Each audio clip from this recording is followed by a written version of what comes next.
Kemudian juga pada soal figural ini teman-teman, misalkan kita ini ada 2 perbandingan ya, misalkan di dalam satu soal itu nanti ada 2 perbandingan.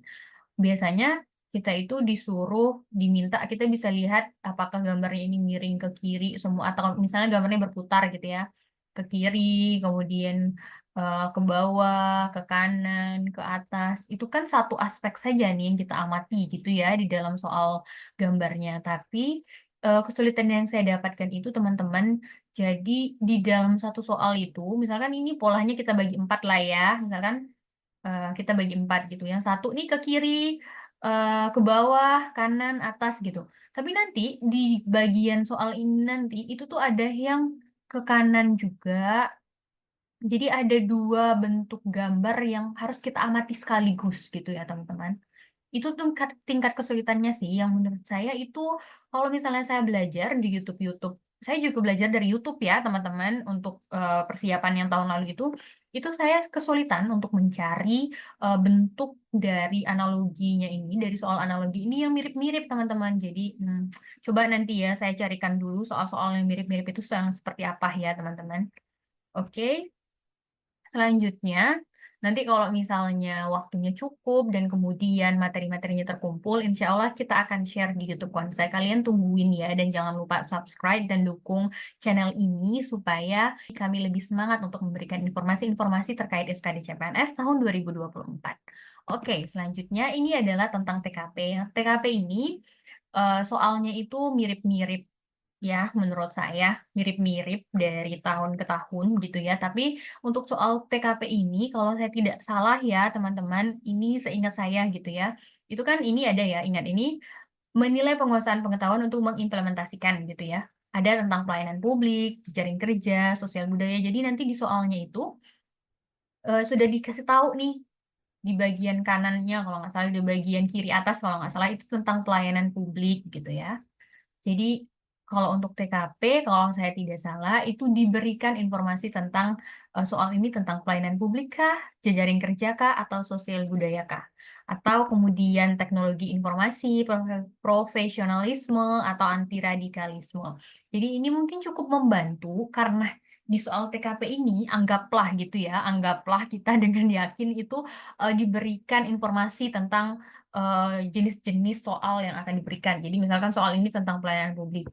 Kalau misalnya diberikan seperti itu soalnya, teman-teman, ini akan sangat membantu. Jadi kalian itu harus benar-benar Eee, paham dan ingat konsepnya gitu ya, kalau pelayanan publik itu yang harus saya lakukan adalah saya harus berperilaku ramah, kemudian bekerja efektif sehingga, orang yang saya layani kalau misalnya kita di instansi pemerintah itu puas gitu ya, sesuai dengan tugas kita dan wewenang kita. Jadi nanti di soalnya itu ada misalkan kita itu sebagai pemimpin, misalkan kita sebagai, karyawan baru gitu, ataupun kita sebagai frontliner gitu ya, ataupun kita ada di situasi darurat antara hubungan kerja karyawan dan pimpinan dan kemudian juga ada urusan keluarga. Jadi nanti itu kita diberikan situasi-situasi di mana kita harus berperilaku yang sesuai. Ingat, yang harus kalian ingat, kalian harus ramah, kemudian efektif, tapi itu harus sesuai. Kalian itu di soal itu ditempatkan sebagai apa gitu ya. Kalau misalnya kalian hanya karyawan, kalian jangan memilih pilihan jawaban yang membuat kalian harus mengambil keputusan. Karena kenapa? Karena pada soal itu, kalian itu ditempatkan bukan sebagai pimpinan gitu. Jadi itu harus menjadi poin yang harus diingat ya teman-teman. Oke, lalu kemudian yang kedua, itu tentang jejaring kerja. Yaitu mampu membangun hubungan dan membina hubungan, maksudnya bekerja sama ya dengan partner kerja, kemudian berbagi informasi dan berkolaborasi dengan orang lain secara efektif gitu. Ini harus diingat poinnya supaya nanti kalau misalnya, muncul soal TKP tentang jejaring kerja, oke berarti ini adalah cangkupannya saya harus menjadi seperti yang diujikan ini gitu ya teman-teman. Jangan sampai kalian memilih jawaban yang sebenarnya itu tidak bisa membangun hubungan kerja misalkan, tidak berbagi informasi, atau tidak mampu berkolaborasi, itu nanti membuat pilihan jawaban kalian nilainya menjadi sedikit gitu ya. Oke, lalu yang ketiga, itu sosial budaya. Kalian harus beradaptasi dan bekerja secara efektif dalam masyarakat yang majemuk gitu ya. Biasanya sih soal tentang sosial budaya ini misalkan kalian itu ada di lingkungan yang baru, misalkan karena pindah tugas kah, kalian harus bagaimana, ataupun kalian, lagi tugas belajar kah, biasanya sih keadaannya itu seperti itu ya, teman-teman. Jadi harus kalian ingat juga, jangan sampai kelupaan, kalau misalnya TKP, kalian harus, menurut saya tips dan triksnya itu seperti ini ya. Jadi kalau misalnya ada pilihan jawaban A, B, C, D, E, kalian itu harus setidaknya mengeliminasi 2 soal dulu ya, teman-teman. Karena ini kan di pilihan jawaban A, B, C, D, E ini kan nilainya itu kan sudah berurutan ya, 1, 2, 3, 4, 5 begitu ya. Jadi kalau misalnya kalian sudah eliminasi nih yang nomor 1 dan nomor 2 yang nilainya poinnya itu 1 dan 2, jadi kan kalian setidaknya sudah bisa mengunci nilai 3, 4, 5 ini gitu ya teman-teman. Karena ya walaupun sih ambang batasnya itu 166, tapi ini juga harus dikejar ya teman-teman. Karena kenapa? Biasanya soal TKP ini soalnya itu kan panjang-panjang. Biasanya itu fokus kita itu sudah terkuras di TWK gitu ya. Kemudian di TIU gitu. Nah, ketika di TKP ini bisa saja energi kita itu sudah tidak full 100% gitu ya. Di mana lagi kita harus membaca soal, kita harus membaca cepat. Jadi kadang-kadang gugup juga. Jadi kalian harus tetap tenang, kemudian membaca soalnya itu supaya kalian dapat poinnya ya, teman-teman. Karena kenapa? Kalau kalian tidak membacanya tidak dengan tenang dan fokus, poin 166 ini juga sangat susah untuk dilampaui gitu ya. Oke, jadi bagaimana caranya kita bisa me-manage waktu dalam mengerjakan soal SKD ini gitu ya, teman-teman.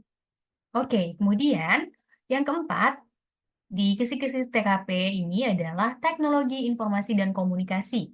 Oke, yang harus kalian ingat pada submateri ini adalah kita harus bisa memanfaatkan teknologi supaya kinerja kita itu meningkat ya. Oke. Kemudian yang kelima, profesionalisme. Itu kita harus melaksanakan tugas dan fungsi sesuai dengan tuntutan jabatan gitu ya. Bagaimana caranya kita bersifat profesional nanti di dalam keadaan-keadaan yang dihadapkan di soal-soal yang diberikan gitu ya. Oke, dan kemudian yang terakhir, ini mengenai anti radikalisme. Jadi di anti radikalisme ini biasanya itu soalnya itu, kita itu menyikapi begitu ya, menyikapi misalkan ada rekan kerja kita yang kemudian diduga begitu ya, terafiliasi dengan, kelompok tertentu misalkan, bagaimana cara kita menyikapi informasi tersebut, apakah apakah kita berinformasi kepada atasan, apakah kita lapor polisi bisa jadi, ataupun kita menyelidiki dulu, ataupun kita, mau mencoba untuk mengarahkan rekan kerja kita ke jalan yang baik begitu ya, supaya tidak radikalisme. Itu nanti biasanya tuh kita tuh diberikan informasi bagaimana caranya, kita menghadapi jika kita tahu nih rekan kerja kita kah, atasan kita kah, bawahan kita kah yang yang kemudian diduga radikalisme gitu ya. Oke, teman-teman, itu saja yang dapat dijelaskan di ringkasan kisi-kisi ini ya, teman-teman. Diharapkan kalian semua boleh, jadi sebelum kalian belajar, kalian cari contoh soal untuk latihan, kalian harus punya pegangan ini dulu ya. Kalian bisa catat, ini sudah ringkasannya dan poin-poinnya saja. Kalian bisa catat, kemudian kalian pilih dan eliminasi yang mana harus yang kalian pelajari, yang mana yang tidak harus kalian pelajari, supaya nanti yang kalian pelajari itu teman-teman memang benar-benar menjadi gimana ya bahasanya? Jadi kalian itu memang benar-benar belajar yang benar-benar kalian perlukan. Oke? Jangan lupa ini dicatat ya, teman-teman. Bisa kalian screenshot terlebih dahulu, kemudian dicatat. Ini sudah poin-poinnya. Nanti mudah-mudahan kita punya banyak waktu gitu ya untuk bisa mempersiapkan materi-materinya gitu ya per subbab gitu ya untuk TWK kah, ataukah TIU kah, ataupun TKP ya. Dukung channel kami supaya terus berkembang dan kemudian memberikan informasi tentang SKD CPNS tahun 2024 ya teman-teman dengan cara subscribe, like, dan share. Dan kemudian jika kalian butuh konsultasi statistika bisa hubungi WhatsApp dan Instagram berikut. Terima kasih, semoga bermanfaat dan semangat terus belajarnya gitu ya, sehingga nanti ketika jadwal tesnya itu ada, kita sudah siap gitu ya. Diakhiri, wassalamualaikum warahmatullahi wabarakatuh.